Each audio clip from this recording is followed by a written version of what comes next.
City bucket drummers. If you're ever at a Colts game, some of you have come in and sat with us. Morgan, right? Sam over here. He's gone. But yeah, we do some Colts games. We do like Indy 500 and stuff like that, and just whatever we can get gigs doing. And it's really cool because the gear that we bring is just buckets. We don't do any of this kind of stuff, but I like to do just kind of an improv, you know, when you guys are walking in, just to show some versatility. But yeah, we're gonna get our show going here. Let me just introduce everybody. You know me and Cameron. We've got Matt Finger over here, Terrence Mayhew, we've got Blake Walters and Jeff Queen. So we're gonna jam for you. Maybe get a couple of you to come up and play. I'm sure there's some brave souls out there. So yeah, let's do it. Volunteer. Yeah. Yeah, sure.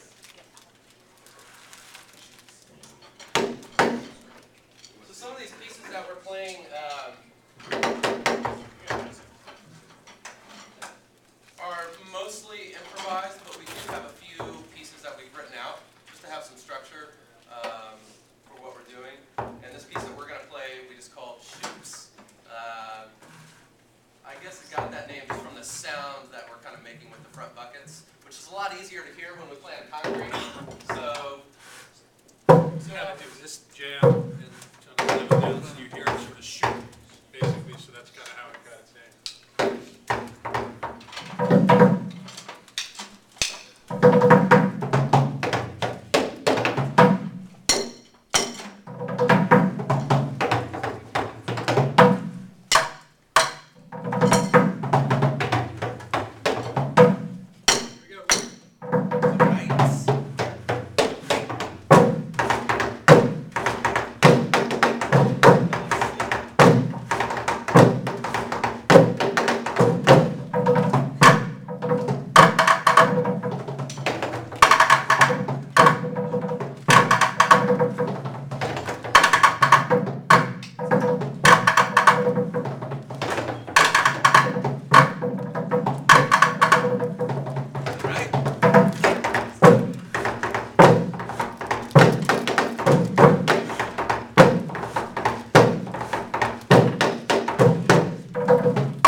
structure in that piece to where we have certain grooves that we do, and in between those grooves we have like one measure solo, so you can kind of see me pointing out some of the people that were soloing.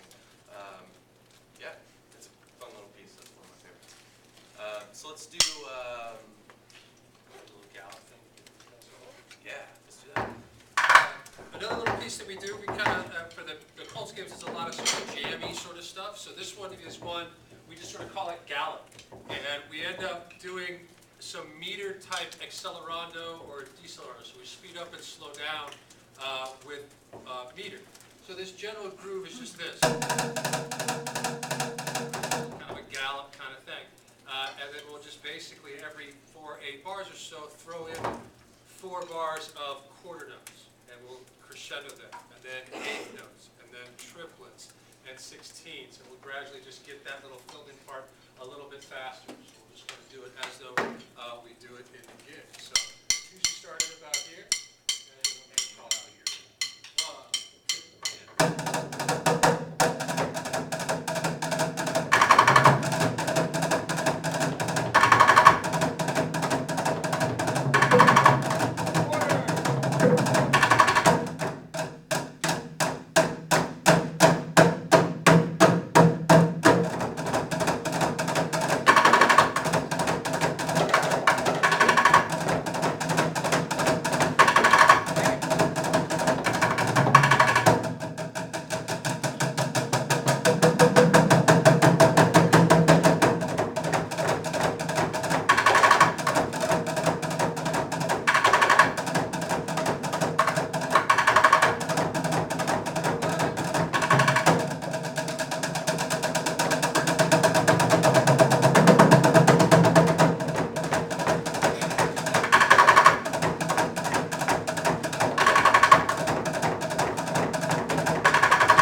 One thing we have to watch when we're playing on trash cans and buckets is people will come up and throw their trash in our trash cans. We're like, no, they're trash cans, but we don't put trash in. So if you ever see us playing anywhere, don't put your trash in.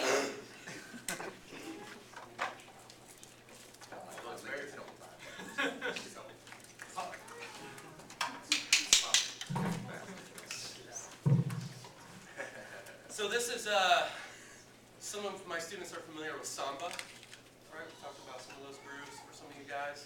This is kind of an adaptation of samba for the buckets here, so hopefully you'll recognize some of those grooves.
Cameron. This guy? Who? Brenda. You want to come play? Lorenzo? No, I just had a question. Yeah. Oh, What's that song's in? that is a good question. That really comes from just a worldly groove called samba. That's kind of all the grooves that we played in there. Like, there's It's written by Latin America. an important bass part.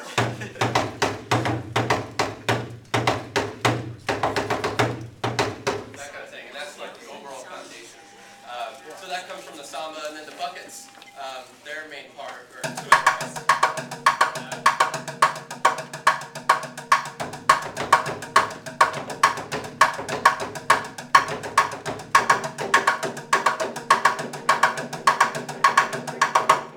Yeah, and then Jeff here has a samba whistle, and that kind of cues a lot of our parts. Which is cool. So yeah, good question. We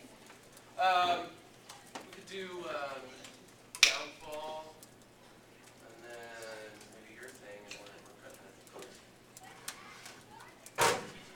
So, do you want to explain downfall? This next piece is called, we call it the Downfall, because it's based off of an original piece by Bruce and Emmett called The Downfall of Paris. And this is a famous kind of rudimental drum solo, basically. And the original of this was written in the 1800s, and it would have like the rope snare drums, the guys with like three-cornered hats kind of thing, right? And fifes, which are like wooden piccolos, and rudimental bass drum as well. And we kind of substitute some of the rudimental bass drum parts with trash cans back here. Back in those days, they wouldn't have had actually pitched bass drums, okay? But we are able to incorporate pitched basses. We play on the lids of the trash can. We do some sort of cool, kind of drummy, kind of rudimental type things. You'll see us play on each other's trash can. We'll take some solos and we'll do some kind of nuttiness. So this is Downfall. You got a good question then? Who is it by? Who is this by? This one, it's an arrangement, I guess, by me, by Jeff Quinn. So I put the piece together, but the original, the inspiration of the piece was by Bruce and Emmett. So this is Downfall.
sort of the evolution of rudimental solos.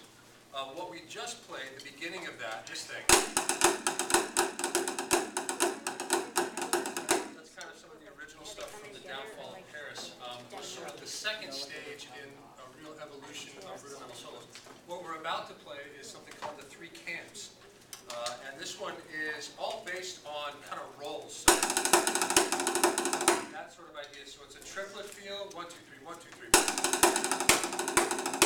You'll hear that go through. And this was sort of the first sort of solo that was like, hey, if you can play this, then you kind of are saying something. Like you've developed a certain level of skill or sort of chops when it came to playing rudimental percussion.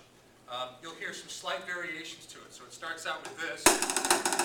And we just ever so slightly change it. And there's 3 different variations basically that goes to this, hence the 3 camps. It was also used back in colonial days as well as a way to communicate between camps. So one camp would then, the second camp would then answer, and the third camp would answer that as well. So you hear these slight little variations, but this is known as the 3 camps.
So now we're going to play on like a drum. The cool thing about doing the bucket thing, as Cameron mentioned, is that it's an easy sort of gig. And if anybody is a percussionist, they know that you have to kind of schlep an awful lot of gear. Okay? There's so many times where I joke and say, I wish I played piccolo, because then I would just have this little thing that I carry along with me, and it would be very easy to get from gig to gig. But no, we have all this stuff that we have to travel with. But the buckets are really kind of cool because they stack with each other, and it's really easy. My sort of professional life is based around playing this instrument. This is a marching or a rudimental snare drum. This is used in the marching bands and all of that. You can hear the pitch of it pretty high pitched. And we have these things on the bottom called snares. Okay? And these are these things that give it that chut-chut kind of sound. Okay? So the drum, the head, both heads are actually made out of Kevlar, which is bulletproof vest material. Okay, so it's really, really able to get very, very high tension and very, very durable as well. So the drum is made out of maple, but you can also see this sort of reinforcement here. So this is known as a free-floating snare drum, meaning that this shell, this wood, this maple shell, can fall right out if I took that bottom head up. Okay? So it allows it to resonate a little bit more than a traditional drum, but it also really, more than anything in terms of this particular instrument, allows it to get really, really high pitch because this metal is pretty indestructible compared to wood. These heads first came out in the late 80s, and they would find that the drums would cave in because of the tension that was able to be created from these heads. So they developed an instrument that could withstand the head of it. So that's sort of how the free-floating idea came into being. So I'm going to do a little improv for you guys as well. And is anybody a percussionist in here? Everybody. Everybody? Okay, cool. So what I need from you guys, I need 3 different rudiments that I can base this little improv thing off of. Okay, give me one. Patty Fla Fla, going for the jugular. You went for a hard one. Okay, Patty Fla Fla's this. Okay, so I'm going to start to think of some phrases that I can use that sort of accent pattern, right? So the samba, kind of what we did, sort of comes to mind. I'll try to work with that. Okay, give me another one. You had one back there? No? I saw a bunch of people raise their hands first, and now nobody wants to say anything. So somebody else. Give me another rudiment. Yes? Paradiddles. Paradiddles.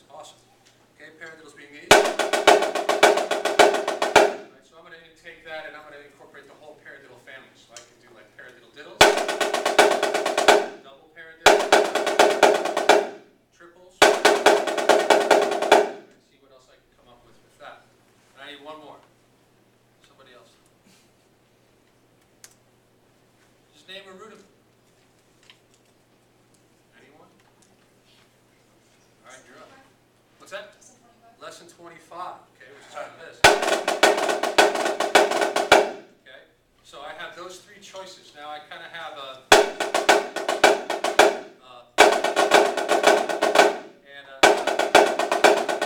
all kind of downbeat oriented.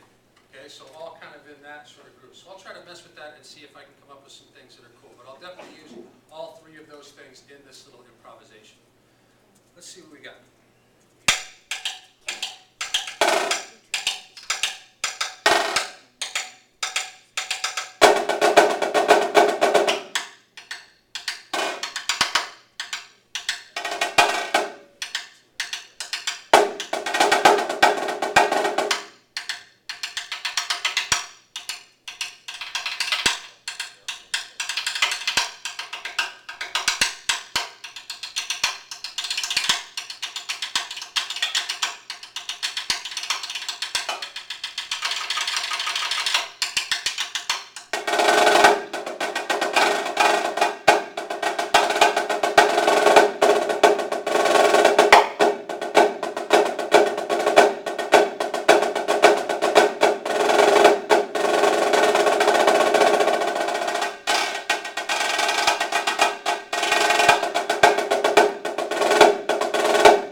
Another one similar to the roll maybe that I used in there a couple times at the beginning.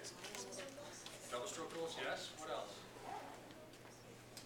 What's the difference between this and this? Buzz roll, yeah. So there was a lot of buzz rolls kind of in the beginning. You saw kind of that single-handed buzz thing as well. And there was maybe a couple others in there. Anybody recognize anything else? So the flam was there, but there was a lot of different flam rudiments. So I actually did flam paradiddle. And then I did a variation of that where instead of on the beginning, it was in the middle. So you hear that flam in the middle of the rudiment instead of at the beginning. So the two back to back. To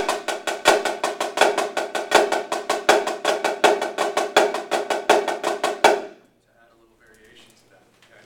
And a lot of the rudiments that you guys suggested, right, the patty fla fla. There was a couple where I just added some diddles to that, as well as like known as flam drags. What you guys got back there? We got the Drags? Yep, lots of those in there too. Yeah. Cool.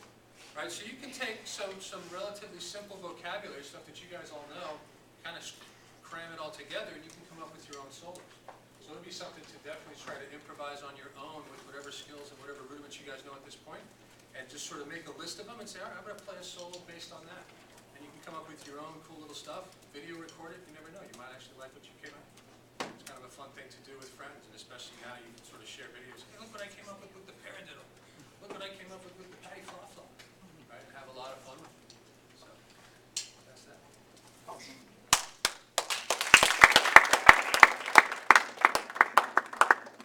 We've got about 10 minutes left here. Do you guys have any overall questions? I saw a few people raise their hand right before Jeff started playing. Anything at all, or crickets?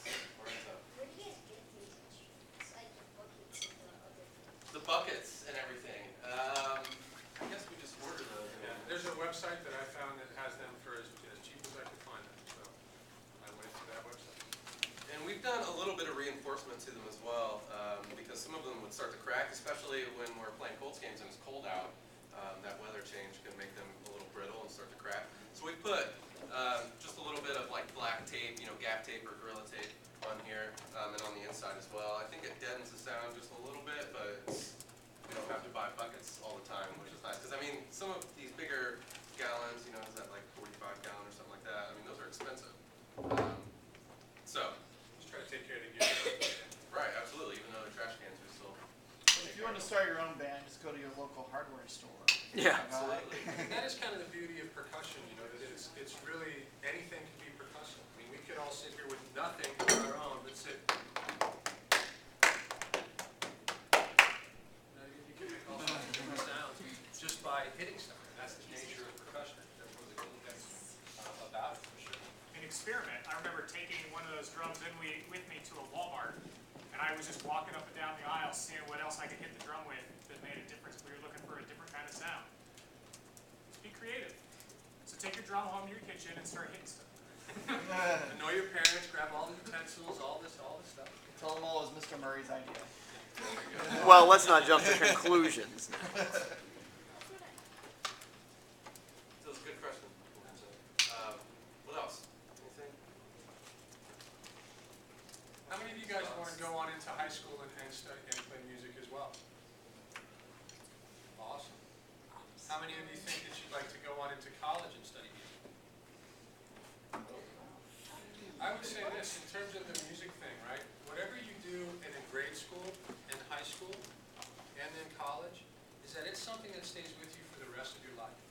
And it's a really beautiful thing to know the language of music, whether that's an intense knowledge of the language of rhythm, being percussion, or to play marimba or a melodic instrument or guitar or piano or anything.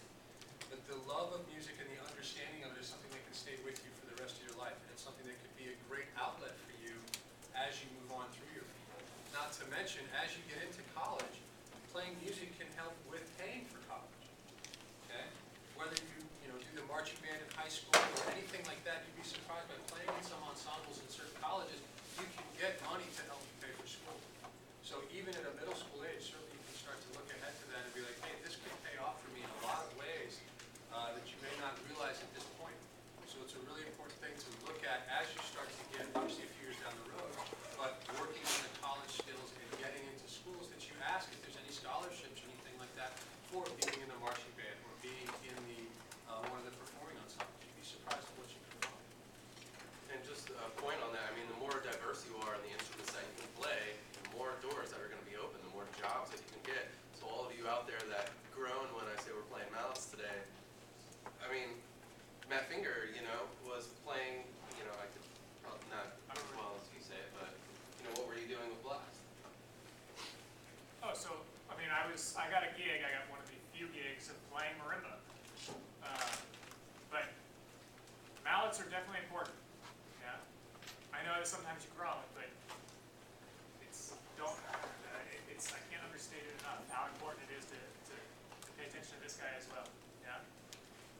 And not at sacrificing drums. You got to be good at everything. Yeah. You don't pick one or the other. You got to be good at everything. Absolutely. Yeah. How much do you practice? As a group,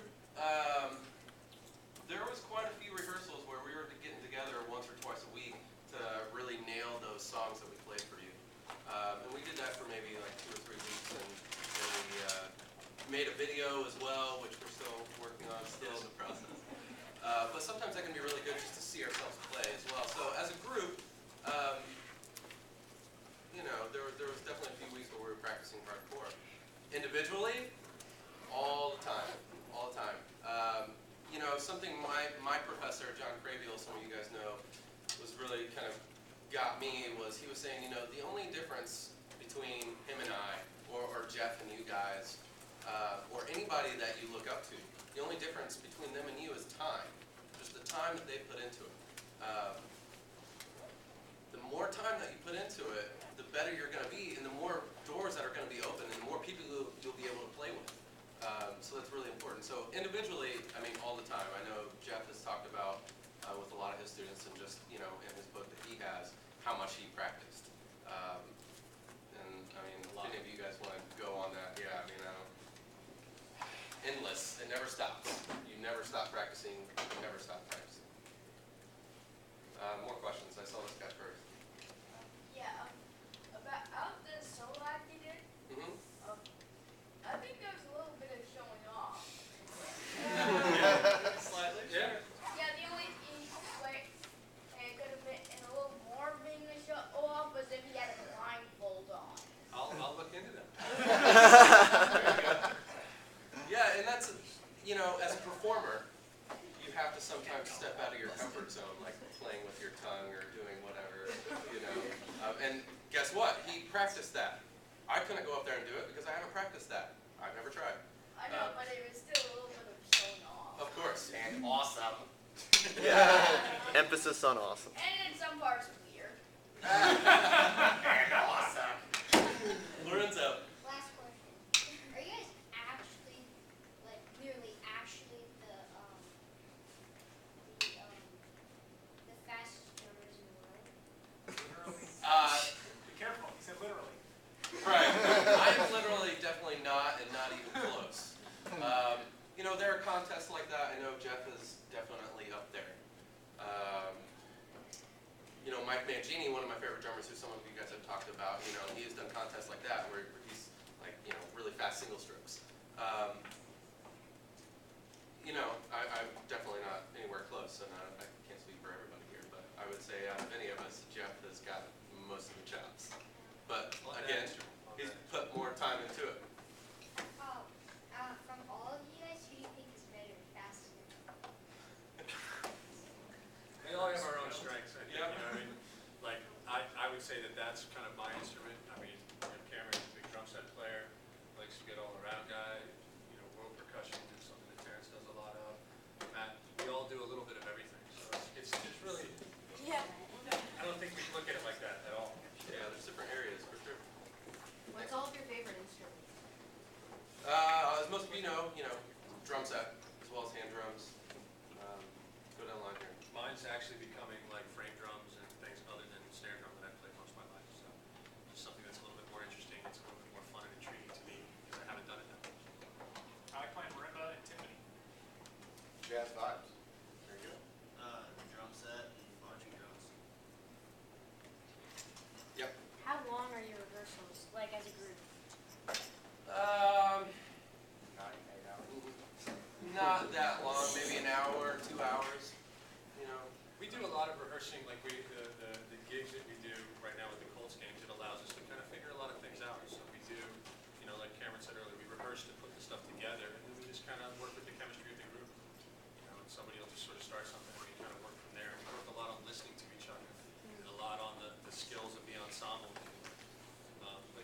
There's a fair amount of professional preparation that goes into this, where we'll send out a chart, and then when we do get together, we're expected to know it. And that's, I think, the point that you get to at some point, to where we've done all of our individual time, and then we're able to get a piece of music, learn it, and come together rather quickly and put it together. And sometimes it's just we'll show up a half hour or so earlier and just kind of refresh our memories, and that helps a lot too. I have two questions. So my first question is, what age did you guys start playing percussion or really get into percussion? 13. I started when I was in 5th grade. That's when I just decided I wanted to do percussion. I started taking drum set lessons when I was 10, about 5th grade. Fourth. And then, Makes me 1 year better than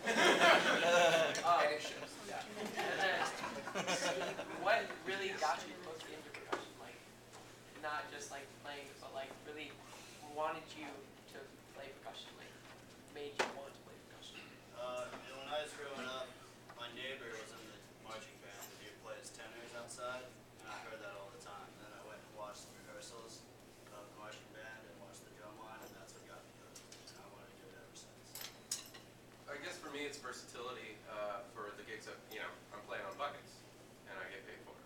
Like, cool. And also the other gigs that I have, I'll have hand drum stuff, I'll have drum set stuff, so it's not always the same kind of gig. I first started playing guitar when I was really young because my dad played guitar. And then I got, band was offered in school. I was like, well, I can't play guitar, so what am I going to do? Well, percussion. I mean, then I can play in jazz band, then I can play in percussion ensemble, then I can play in concert band. And it just opened up more doors, it's more versatile. I just thought it was cool. Honestly, I thought the drums were the coolest part of the rock and roll band. So originally I wanted to be like rock and roll drum set guy. Then when I got into high school, I actually had no intention of ever doing marching band. I saw somebody play that was really, really good, and I completely was like, I want to do that. So I think just watching people play and the inspiration of watching people that are really good at it got me for sure. Both my parents were band directors, so I was just around it from the time I was born. And my dad would say, pick up that drum and carry that over here, and I just fell in love with instruments because I was around it all the time. Yep. All of that, and then I started fourth grade. I'd always loved music. My mom played percussion. She had a drum. Little did I know until I actually wanted to start playing, and I found this old banjo and the drum in what sounded like a great band to start in my dad's closet, and so I started learning how to play banjo. And then the banjo actually has like a tambourine kind of head, so I would use that, and that's how I learned how to play hand drums in fourth grade. There you go. All right, 2 last questions, really quick. Who made the song? Honestly, I don't know who wrote that. It's kind of like a handed down type of folk song kind of thing. Last one. When's our next performance? Well, again, we all perform all the time, but as a group, the next Colts game, which is the 15th on Sunday. So if you guys ever go to a Colts game, we play all the home games on the West Gate. So you can go over there, you can come jam with us. Some of you guys have done that already. So that's where we'll be. But I like the other thing, individually, But- you've got a performance tonight. Right. Yeah. It's and that's you'll talk to any of these people, and you'll all kind of hear that there's a lot. That's what's cool about music for me is there's so much that goes into this career that we do. I mean, my full-time gig is teaching collegiately. I teach college, I teach high school. I taught in Illinois at a university for 10 years, and then in St. Louis for 3.5 years. But now I get a chance to perform a lot more. I perform at big boards, 8 shows a week, 10 shows a week right now, and I get a lot of opportunities to perform. And I think you'll ask any of these cats the same thing, and they'll say, it's not just the buckets that allows me to make it happen. It's my teaching schedule, and it's drumline stuff, and it's winter stuff. I mean, there's a lot of things that kind of go in. That's what makes it so beautiful, I think. Cool. Thank you all. Thank you guys. Can we thank them for coming and playing for us? It's so awesome.